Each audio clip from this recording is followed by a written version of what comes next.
আসসালামু আলাইকুম। কেমন আছো আপুরা? আশা করি সবাই ভালো আছো।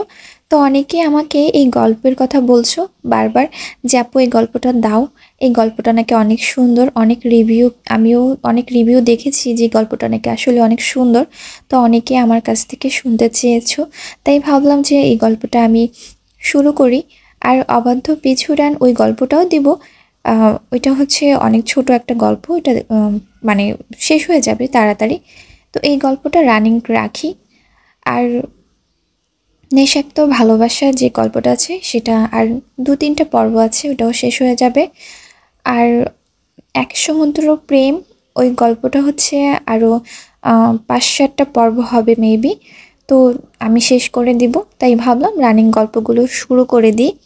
তো এই গল্পটা যেহেতু এত রিভিউ পেয়েছি, তাই এই গল্পটা ভাবলাম অপেক্ষা না করেই তোমাদেরকে শুরু করি। তো এখন হয়তোবা আমার মানে চ্যানেলের গল্পগুলো একটু এলোমেলো দেখাবে। তো যারা গল্প খুঁজে পাবা না তারা অবশ্যই প্লে লিস্টে চলে যাবা। কারণ এখনও মানে যেগুলো আমার রানিং গল্প চলছে এখনও শেষ হয়নি। তো দেখা যাচ্ছে যে আমি একটার পর একটা গল্প দিব। এখন কখন কোনটা দিই তার কোনো ঠিক নেই। এই জন্যই মানে তোমরা শুনতে হলে অবশ্যই প্লে লিস্টে যাবা।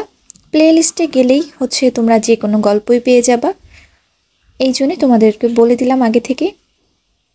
শুরু করছি সঙ্গীন প্রণয়া শক্তি পর্ব ১। লিখেছেন সুরাইয়া রাফা। ভালোবাসা একটি ৪ অক্ষরের বিশাল অর্থবহ তাজা অনুভূতির রাজ্য।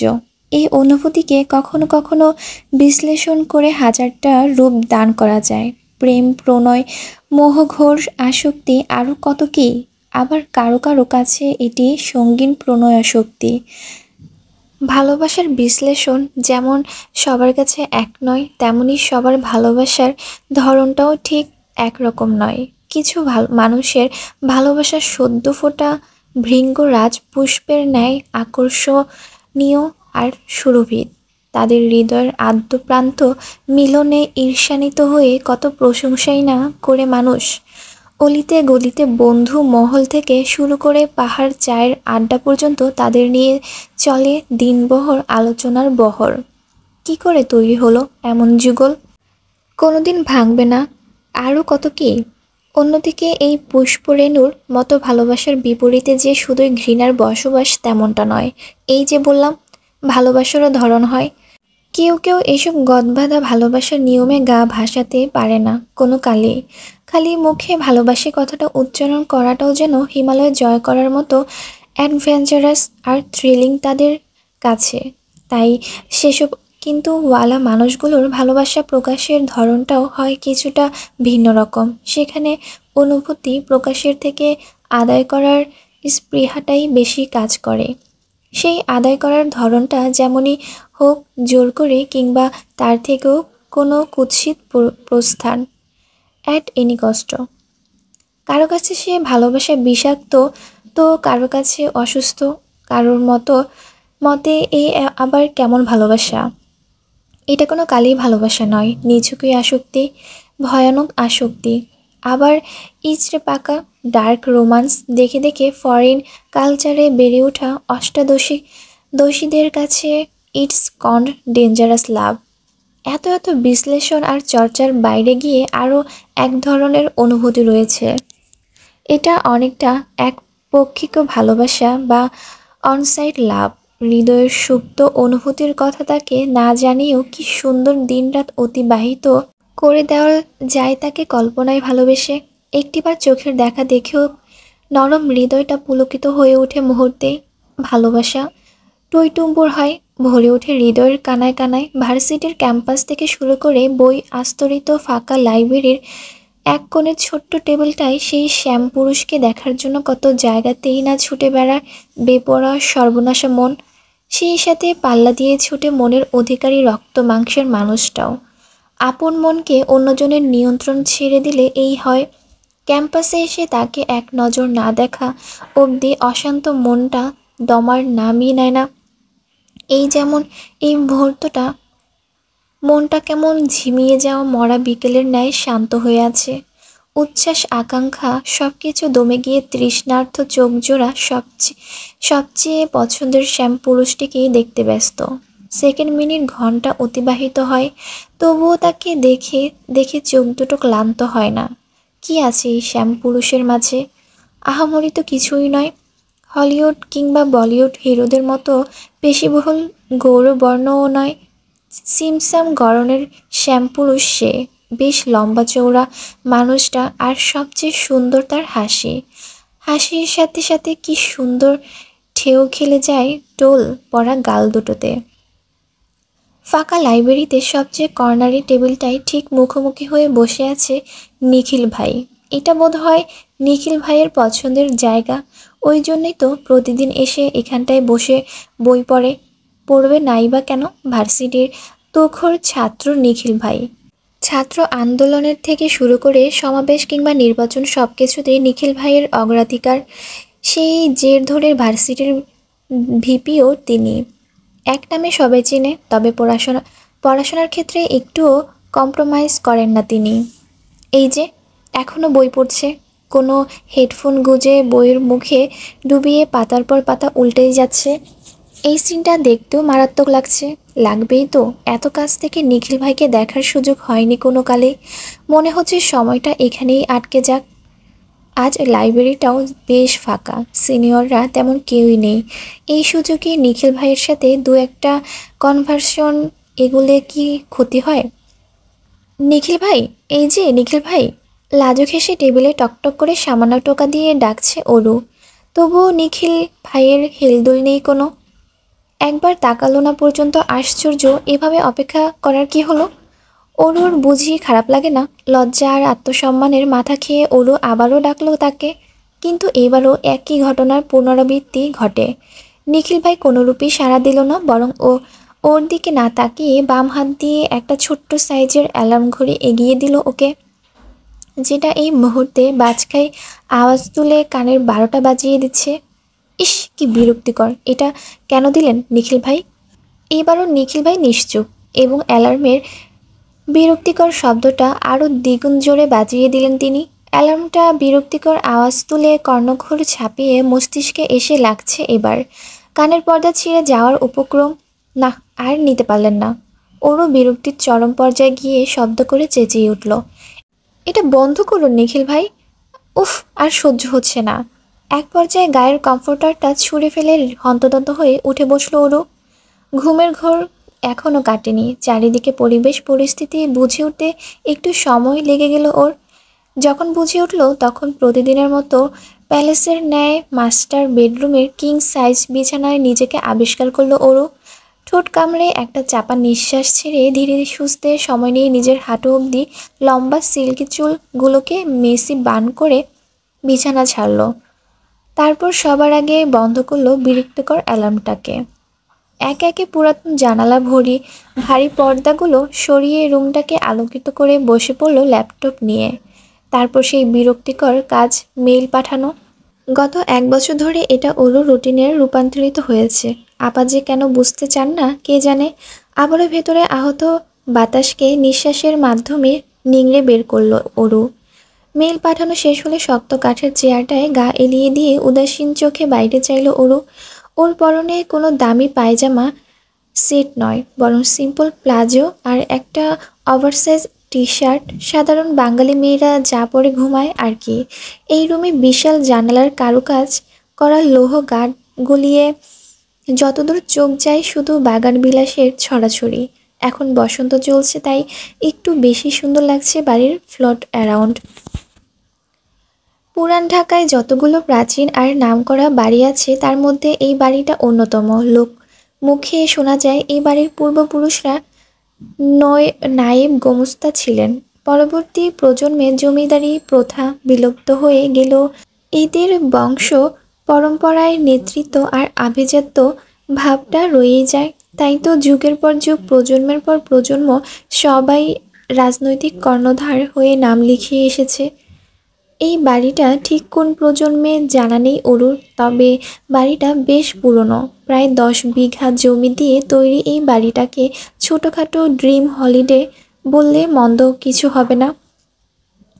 মহলের সদর দরজা থেকে গেট অবধি যেতে মিনিট 10 টাইম লেগে যায়, ধীরে সুস্থে হাঁটলে তার চেয়েও বেশি।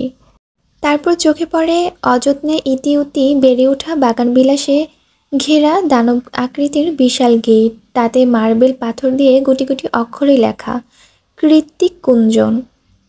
বছর ৩০-এর আগেও বাড়ির নাম কিংবা গেটের চেহারায় ভিন্নতা ছিন্ন ছিল, কিন্তু ৩০ বছর আগে এই বাড়ির ছোট কর্তার জন্মের পরেই তার দাদা সাহেব একমাত্র আদরের নাতির নামে বাড়ির নাম পরিবর্তন করেন। ইট পাথর আর লোহায় ঘেরা গেইটে সর্বেসর্বা বিদায় জানিয়ে মার্বেল পাথরের গেট নির্মাণ করেই সে বাড়ির নাম পরিবর্তন করে রাখেন কৃত্তিক কুঞ্জ। সময় পাল্টেছে, সময়ের তালে তালে বদলে গেছে কর্তৃত্ব, আর আভিজাত্য মোড়ানো মানুষগুলো একে একে খালি হয়েছে কৃত্তিক কুঞ্জ। তাদের দাম্ভিকতা কিংবা রাজনৈতিক অবদান এখন কেবলই লোক মুখের বলি মাত্র। এত কিছু বাদ দিলেও রিয়েল এস্টেট বিজনেস নিয়ে এই পরিবার এগিয়েছে অনেক দূর। দেশ ছাপিয়েছে বিদেশে, সগৌরবে দাপিয়ে বেড়ায় এদের পারিবারিক বিজনেস। সবাই এক নামই চিনে, দেশীয় পণ্যের পার্টি পার্সেন্ট যোগান এদের পারিবারিক ব্যবসা থেকে আসে। শুধু উচ্চ পদস্থ না, স্বয়ং সরকারও আজকাল মুখে লাগাম নিয়ে কথা বলে এদের সাথে। আনফর্চুনেটলি এই পরিবারের শুধু টাকাই আছে, পরিবার বলে কিছু নেই। আফসোসের শুরু বলে ওঠে অরু। তখনই নিচতলা থেকে অনুর রাশভারী কণ্ঠস্বর শোনা যায়। অরু, এই অরুর বাচ্চা, খেতে আয়। আমি কি এখন পালকি নিয়ে আসবো? হসপিটাল যেতে দেরি হলে তোর খবর আছে। শুনেই বোঝা যাচ্ছে বেজায় চটে আছে সে। অরু দ্রুত চেয়ার ছেড়ে দেওয়াল ঘড়িতে চোখ রাখল। ৯টা বেজে ৩৫। এই রে, হাবিজাবি ভাবতে ভাবতে সময় শেষ করে ফেলেছি। তার উপর আজ আবার ভার্সিটিতে যাওয়ার প্ল্যান আছে। নিচে গেলে আপা নির্ঘাত কথা শুনিয়ে পেট ভরিয়ে ফেলবেন। এখন কি করি? বিশাল হলরুমের এক কোণায় রান্নাঘর, তার পাশে ছোট একটা ডাইনিং, ৪ জনের মতো বসার জায়গা হবে। সেখানেই খাবার সাজাচ্ছে অরুর বড় আপা অনু। এই বাড়ির কোনো কিছুই না পারতে ব্যবহার করেন না অরুরা। যতটুকু না করলেই নয়, ঠিক ততটুকুই এরা অধিকার খাটায়। অনু খাবার সার্ভ করতে করতেই রেডি হয়ে নিচে নামে অরু। পরনে সেটে আছে টপস আর স্কার্ট, হাতে পুঁথি দিয়ে তৈরি বানজারা ব্যাগ। অরুকে দেখেই মেজাজ খারাপ হয়ে গেল অনুর। অরুর পরিপাটি রূপ দেখে তেতিয়ে উঠল মস্তিষ্কটা। রাগের বহিঃপ্রকাশ ঘটল অরুর চেয়ারে বসার সঙ্গে সঙ্গে। এতক্ষণে আসার সময় হলো তোর? রুমের দরজা আটকে কি করছিস এত? তোর জন্য আমার হসপিটালে যেতে কতটা দেরি হয় তুই বুঝিস না? অরু রুটি আর ডিমের রোলে কামড় বসাতে বসাতে বলল, রেডি হচ্ছিলাম আপা। প্রতিদিনই তো রেডি হতে লেট হয়। আর রেডি কেন হয়েছিস? কতবার বলেছি ভার্সিটিতে যাওয়ার দরকার নেই। আমি একা এত কিছু সামলাতে পারছি না, হাঁপিয়ে উঠেছি আমি। নিঃশ্বাসের পাল্লা ভারী হয় অনুর। অনুর হাজারটা অভিযোগের অরু নিশ্চুপ, শুধু ছোট্ট করে প্রশ্ন করে, মা এখন কেমন আছে আপা? অনু আবারও ঝাঁজ নিয়ে বলে, সেটা নিচে গিয়ে বরং দেখে আয়। আমার দেখতে ভালো লাগে না আপা, বড্ড কষ্ট হয় মাকে এভাবে নিথর হয়ে শুয়ে থাকতে দেখতে। হসপিটালে ডেটল আর হেক্সিজলের গন্ধ দম বন্ধ হয়ে আসে আমার। শ্বাস নিতে পারি না যে আমি। অনুর কথায় অনু আড়ালে নিঃশ্বাস ছাড়ে। মায়ের অসুখের পর থেকে ওর ডান পিঠে দুরন্ত বোনটা নিজেকে অনেক সামলেছে। যে মেয়ে সারাদিন হুড়োহুড়ি আর বান্ধবীদের নিয়ে মেতে থাকতো, সেই মেয়ে ঘরকোনো হয়েছে। হাজারটা অহেতুক বায়না ধরা মেয়েটা প্রয়োজনে বাইরে গিয়ে এখন আর একটা কথাও বলে না। অরুর মতো মুক্ত বাতাসে ডানা ঝাপটানো মেয়ের জন্য এই পরিবর্তন অনেক কিছু। এত অল্প বয়সে আর কতই বা সামলাবে নিজেকেও। অনুর বয়স কম, সবে ১৯-এ পা দিয়েছে। তাই তো অনু নিজেই ওকে এসব হসপিটালের ঝুটঝামেলা থেকে দূরে সরিয়ে রাখে। আবার নিয়তির সাথে পেরে না উঠে নিজেই বিরক্ত হয়ে যায় বারংবার। সেই বিরক্ত নিজের মধ্যে আটকে রাখা কষ্টকর হয়ে ওঠে ওর জন্য। গুমড়ে মরা অশান্ত হৃদয়টাকে একটু হালকা করার দায়ে মাঝে মধ্যেই বহিঃপ্রকাশ ঘটে। চওড়া মেজাজের যায় ভুক্তভোগী হয় ওর ছোট্ট বোনটা। অনু নিজেকে বহুবার বুঝিয়েছে, আর যাই হোক, ছোট বোনের উপর রাগ ঝাড়বে না। কিন্তু দিন শেষে মায়ের অসুখ, বাড়ি, হসপিটাল থেকে বাড়ি, এই করতে করতে নিজের খেয়ে নিজেই হারিয়েছে। আপা, আমি গেলাম। আগামী 1 সপ্তাহ কোথাও যাব না। রান্নাবান্না সব আমি করব। তবুও তুমি প্লিজ রাগ করিও না, প্লিজ। এই শোন। অনুর অযাচিত ডাকে পেছন ঘুরল অরু। ইমেল। অনু কি বলবে সেটা বোধহয় অরুর জানতো, তাই এগিয়ে এসে বলল, ইমেল পাঠিয়ে দিয়েছি। কোনো রিপ্লাই এসেছে? অরু তাচ্ছিল্য হাসি দিয়ে বলল, আপা তুইও না, গত 1 বছর ধরে একটানা ইমেল পাঠানোর পরেও যেখান থেকে একটা রিপ্লাই আসেনি, হুট করেই সেখান থেকে রিপ্লাই চলে আসবে, এতটাই বেশি আশা করিস না। কথা শেষ করে গনগট পা ফেলে প্যালেসের মতো বিশাল মহল ছেড়ে বেরিয়ে যায় অরু। অরু চলে যাওয়ার পর অনু আনমনেই বলে, আমার বিশ্বাস অরু কোনো একদিন ঠিক রিপ্লাই আসবে, আর আমার মাকে সুচিকিৎসার জন্য বিদেশেও নিয়ে যাব। যেদিন মা আবারও সুস্থ হয়ে ফিরবে, তোর আর আমার দুঃখ সেদিনই ঘুচবে। জটলা পাকানো চুলের মতো পুরান ঢাকার রাস্তাগুলোতে ইলেকট্রনিক তারের ছড়াছড়ি। রাস্তার দুধারে লোহার লক্কর, হলুদ মরিচ শাড়ি, বিরিয়ানি আর গুড়ের পাইকারি দোকানের মরচে পড়া গন্ধ। কখনো কখনো সেই গন্ধটা নাকে উটকোট লাগে, আবার কখনো বেশ ভালো। মাথার উপর সূর্যি মামা তির্যক আলো ছড়াচ্ছে। আজ বোধহয় ভালোই গরম পড়বে। দুধারে দোকানপাট ছাপিয়ে টিংটাং আওয়াজ করে জগন্নাথ বিশ্ববিদ্যালয়ের দিকে এগিয়ে যাচ্ছে অটোচালিত রিকশা। তাতে চেপে বসে আছে অরু। পুরো নাম মেহেরিন শেখ অরোরা। এই বছরই ভার্সিটিতে অ্যাডমিশন হয়েছে ওর। তবে নতুন নতুন বড় হয়ে যাওয়া ভার্সিটির আনন্দ কিংবা বন্ধুমহলের কোনো কিছুই ছুটে পারেনি ওকে। কারণ একটাই, মায়ের হার্টের অসুখ। আগে তাও হেঁটে চলে আসতে পারতো, কিন্তু গত 1 বছর ধরে হসপিটালের এক কামরায় বেডে শুয়ে দিনাতিপাত করে ওর মা আজমেরি শেখ। মায়ের দিনরাত দেখভাল করতে হয় বলে বড় বোন মেহবিন শেখ অনন্যা ইন্টারমিডিয়েট পড়েই পড়াশোনার ইতি টেনেছে।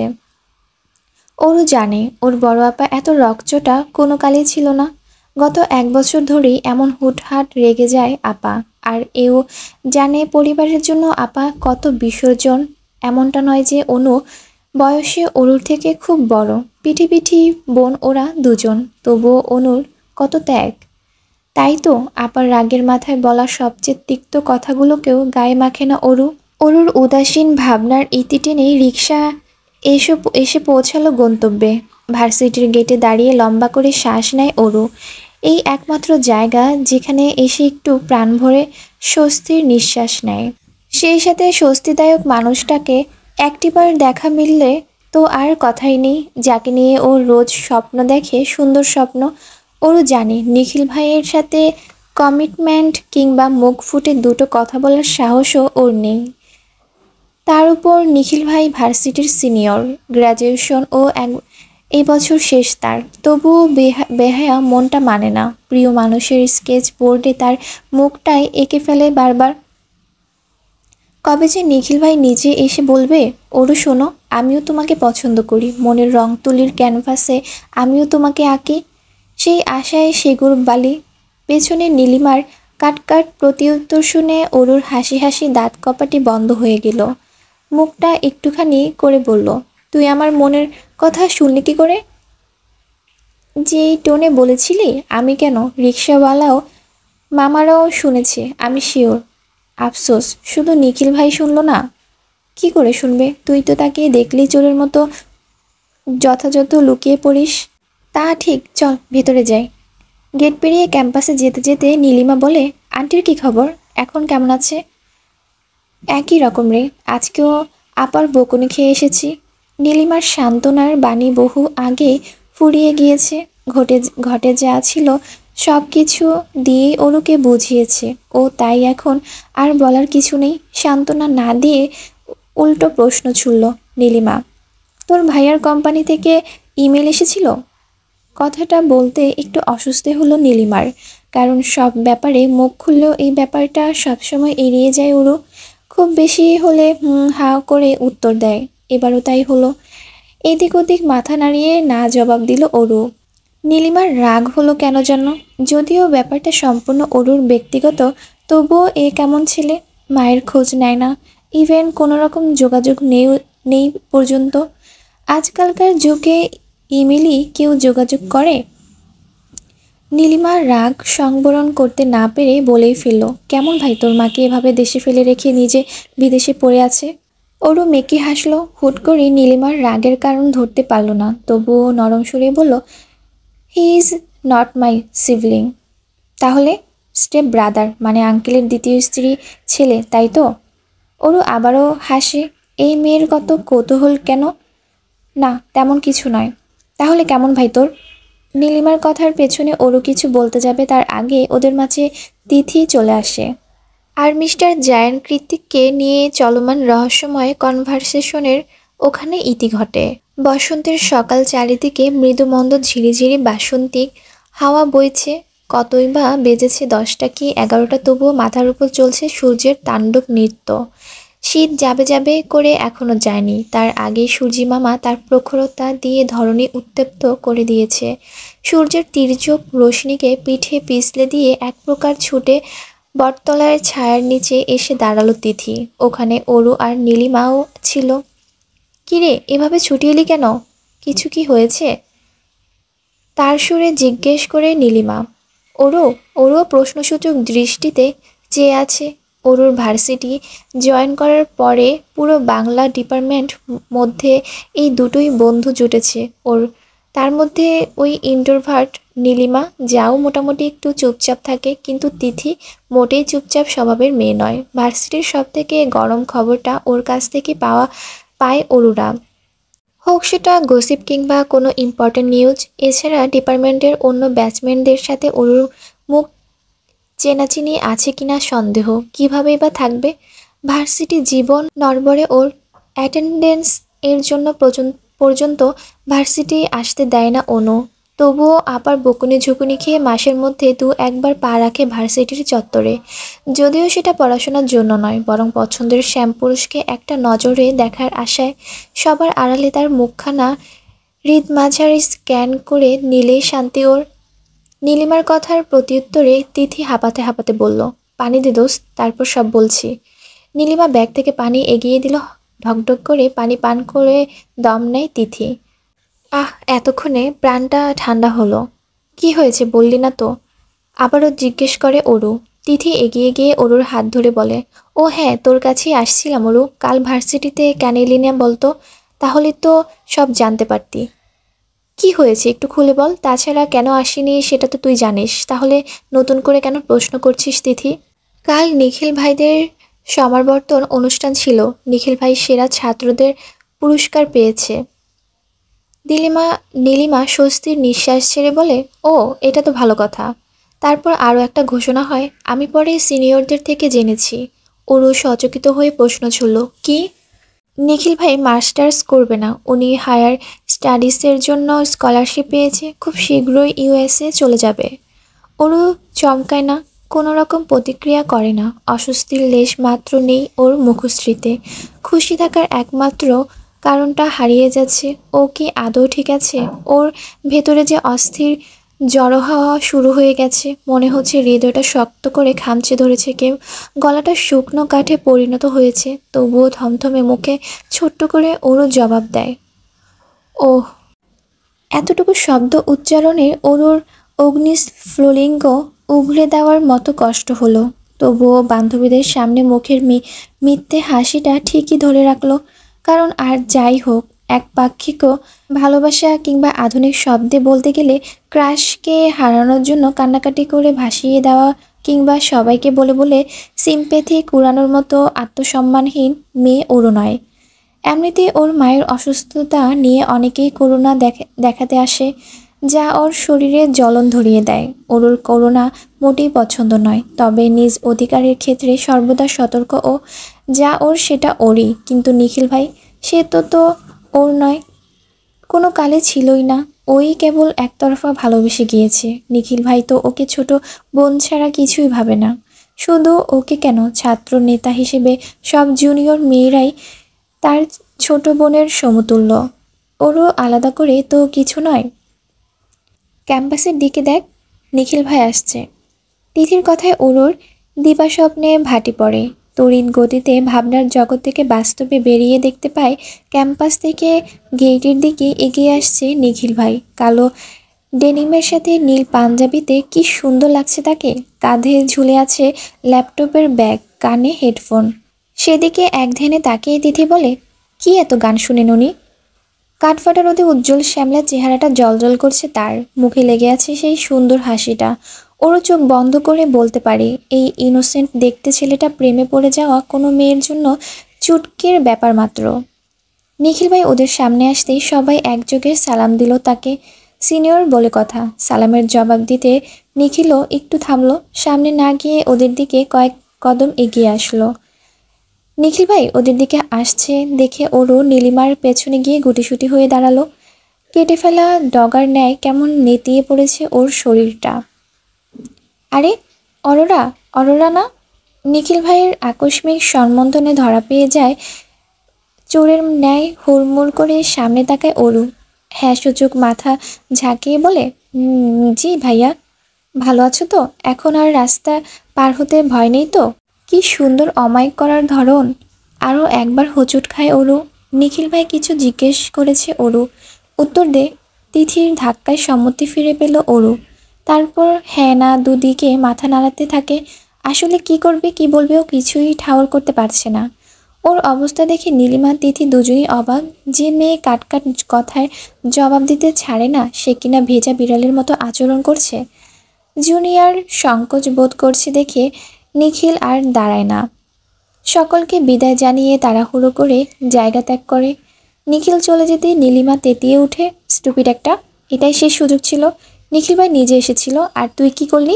হাবলার মতো উত্তর, দক্ষিণ পূর্ব পশ্চিম মাথা ঝাঁকিয়ে গেলি। ওরও জবাব দেয় না। এই মুহূর্তে কথা বলতে ইচ্ছে করছে না, মাথাটা ভনভন করে ঘুরছে, গলাটা নিম পাতার মতো তেতো হয়ে আসছে, চারিদিকে ফাঁকা ফাঁকা লাগছে। হয়তো প্রেশার ফল করেছে।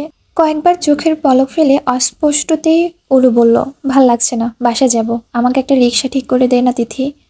চলে যাবি মানে? অ্যাটেন্ডেন্সটা অ্যাটলিস্ট দিয়ে যা। নীলিমার কথায় ওরুর ভেতরের তেতো ভাবটা বেরিয়ে এলো, মাথাটা ঝাঁঝিয়ে উঠল। ওরও চটে গিয়ে বলল, বলেছি তো বাসা যাব। শরীর আর মনের একরাশ অসুখ নিয়ে টলতে টলতে কৃত্তিক কুঞ্জে এসে পৌঁছেছে ওরু। বিশাল সদর দরজা ঝনঝন আওয়াজ করে খুলে ভেতরে ঢুকতে আরও বিরক্ত হয়ে যায় ও। মামা মামি আর একমাত্র মামাতো ভাই রেজওয়ান ওরফে রেজা এসেছে। অরু আর অনুর জীবনের এত এত ঝামেলার মধ্যে উটকো ঝামেলা এই পরিবারটা। কথা নেই বার্তা নেই, যখন তখন এসে হাজির। আসবে তো আসবে, একটা না একটা ঝামেলা পাকিয়ে তারপর বিদায় হবে। আজমেরি শেখ যখন সুস্থ সবল ছিলেন তখন দিনরাত আগমন ঘটত এদের। 3 বেলা ফ্রিতে রাজকীয় খাবার আর মহলের নরম গতিতে আরাম আয়েশ করে একটানা 10 দিনও কাটিয়ে দিত। বাড়ি যাওয়ার নামগন্ধ পর্যন্ত নিত না।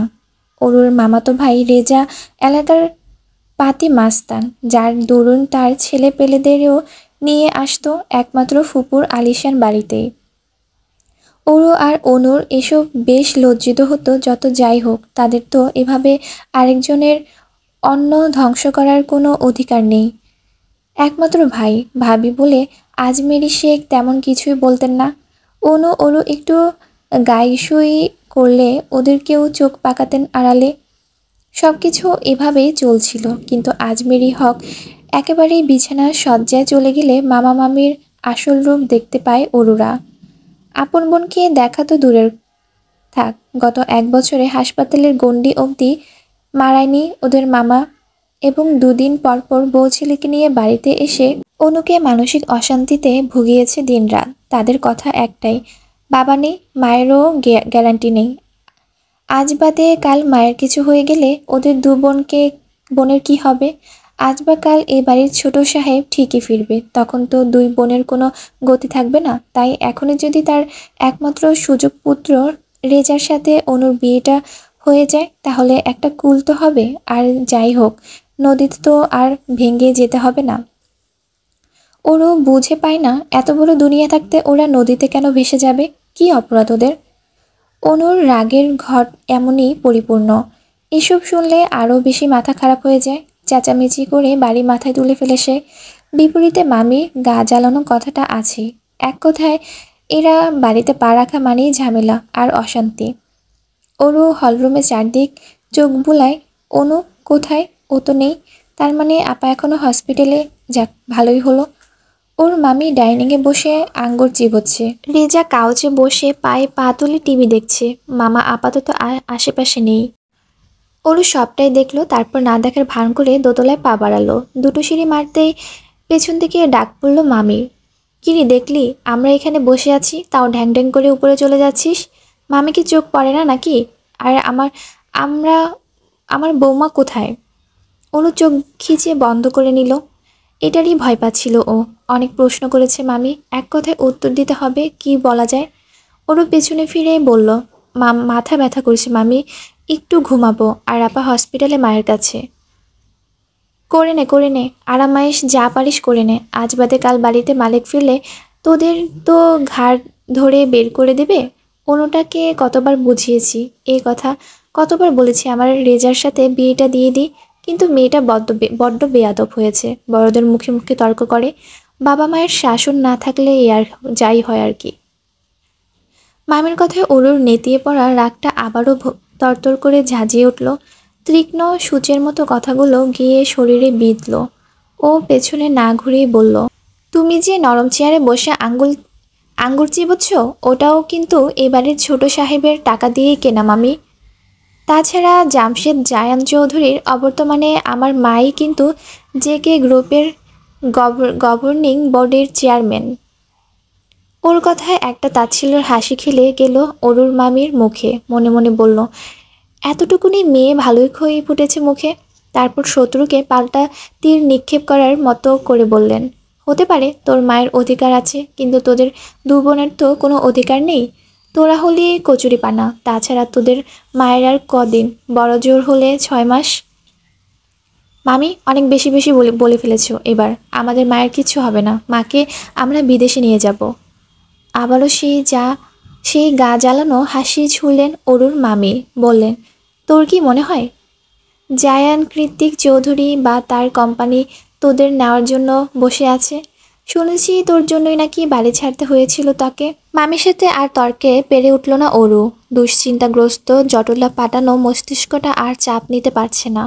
হাত পা থরথর করে কাঁপছে। এই মুহূর্তে গলা থেকে একটা কথাও বের হচ্ছে না।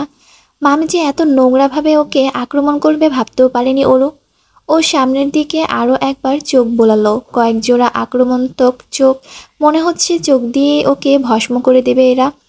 ও আর এক মুহূর্ত হলরুমে দাঁড়ালো না। সিঁড়ি ডিঙ্গিয়ে দোতলার নিজের রুমে গিয়ে সপাটের দরজা আটকে দিল। ভেতরটা ছিঁড়ে যাচ্ছে। অসহায়ত্ব চারিদিকে জংলা আবরণের মতো ঘিরে ধরেছে। মামির তর্কের আঘাতে নিখিল ভাই চলে যাওয়ার কষ্টটা যেন নুন মরিচের ছিটা। আর ভালো লাগছে না। নীলিমা আর তিথির মতো জীবনটা স্বাভাবিক কেন হলো না ভাবছে অরু। কেন ওর জীবনে এত দায়বদ্ধতা? কেন নিখিল ভাইয়ের প্রতি ভালো লাগাটা নিজের মাঝে খুব সহজে তুলে ধরতে পারল না? এটা কি শুধু অন্তর্মুখী হওয়ার দরুন, নাকি পরিবারের টানাপোড়েনের আর দায়বদ্ধতা? নিখিলের চলে যাওয়ার ভাবতে ভাবতে অরুর মনে পড়ে যায় নিখিলের সাথে প্রথম দিনের সাক্ষাৎ কথা। এই তো কয়েক মাস আগের কথা। ভার্সিটিতে অ্যাডমিশনের জন্য এসেছে অরু। মায়ের অসুস্থতার ঢাকা বিশ্ববিদ্যালয়ের মতো অত বড় পিঠা পড়ার সুযোগ হয়নি অরুর। মোটামুটি প্রস্তুতি নিয়ে যতটুকু পেরেছে তাতেই এগোচ্ছে। সুযোগ হয়েছে। আজ কলেজে পত্র নিয়ে এসেছে, সবটা জমা দিতে হবে। তাই শীতের সকাল, ঠান্ডাটা পুরোপুরি জেকে না বসলেও মিষ্টি রোদের মৃদু আলোতে ভালোই আরাম লাগছে। সকাল হতেই অফিসগামী সারি সারি গাড়ির বহর ছুটেছে রাস্তা জুড়ে। ঢাকা শহরে বেড়ে ওঠা হলেও একা একা রাস্তাঘাট পার হওয়া অভ্যাস নেই অরুর। সেই দরুন তখন থেকে ভার্সিটির রাস্তার বিপরীত অসহায়ের মতো দাঁড়িয়ে আছে সে। কখন রাস্তাটা একটু ফাঁকা হবে আর ও দৌড়ে রাস্তা পার হবে। অনেকে তো গাড়ির ফাঁক ফোকর দিয়েই চলে যাচ্ছে, কিন্তু অরুর সাহস হচ্ছে না। এক গা এগোচ্ছে তো 2 পা পেছোচ্ছে। এইভাবে লেফট রাইট চলতে থাকলো প্রায় আধ ঘন্টা। অরুর বিরক্ত হয়ে গিয়েছে। এরকম হলে প্রতিদিন ভার্সিটিতে আসবে কি করে সে? ভয় লাগছে? পেছন থেকে তীরের ফলার মতো ছুটে আসা পৌরশালী কণ্ঠস্বর শুনে হকচকিয়ে পেছনে ঘুরল অরু। দেখল মুখে টোল পড়া স্নিগ্ধ হাসি নিয়ে ওকেই প্রশ্ন করেছে লোকটা। অরু থ মেরে আছে, হানা কিছুই বলছে না। কি করে বলবে? ও তো হাসিতেই কুপুকাত। লোকটা পাশ থেকে কাউকে ডেকে উঠল। এই অন্তু, ওকে রাস্তাটা পার করে দে তো। পেছন থেকে ছেলেটা বলল, জি ভাইয়া, দিচ্ছি। ব্যাস তখনই ছিল ভালো লাগা শুরু। ওরও বুঝেছিল এই লোকের ভার্সিটিতে বিশাল জনপ্রিয়তা। তারপর থেকে শুরু হয় ওরও লুকিয়ে লুকিয়ে পর্যবেক্ষণ। উদাসীন দুপুরে কিংবা মরচে যাওয়া বিকালে ক্যাম্পাসের এথায় সেথায় তাকেই খুঁজে বেড়াতো। চোখ দুটো এক নজর দেখা হয়ে গেলে খুশিতে পুলকিত হতো মনটা। ঝিলিক দিয়ে উঠল মুখের কোণে মিষ্টি হাসি, যা এখনো চলমান।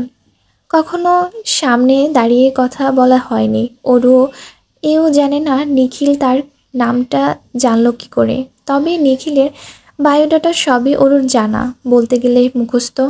কিন্তু আশেপাশ আফসোস, এখন এসব কোনো কাজেই আসবে না। নিখিল ভাই চলে যাবে, 1000 কিলোমিটার দূরে হবে তার ঠাঁই। সায়েন্স ল্যাবের কেমিক্যাল আর এক্সপেরিমেন্টের মাঝে অরুরা নামটাই হয়তো ভুলে যাবে। ওর সবচেয়ে প্রিয় নিখিল ভাই আর কখনো দেখা হবে কিনা তারও কোনো গ্যারান্টি নেই। ভাবতে চোখের কার্নিশ বেয়ে তপ্ত নোনা জল গড়িয়ে পড়ে অরুর। তুমি যদি আমার না হও, তবে সুখের অসুখ আমাকে জ্বালিয়ে পুড়িয়ে ছারখার করে দিক। বোকা অরু তখনও জানতো না ওর জন্য কেউ এর থেকেও বিষাক্ত ভালোবাসা নিয়ে দিনের পর দিন অপেক্ষায় প্রহর গুনছে।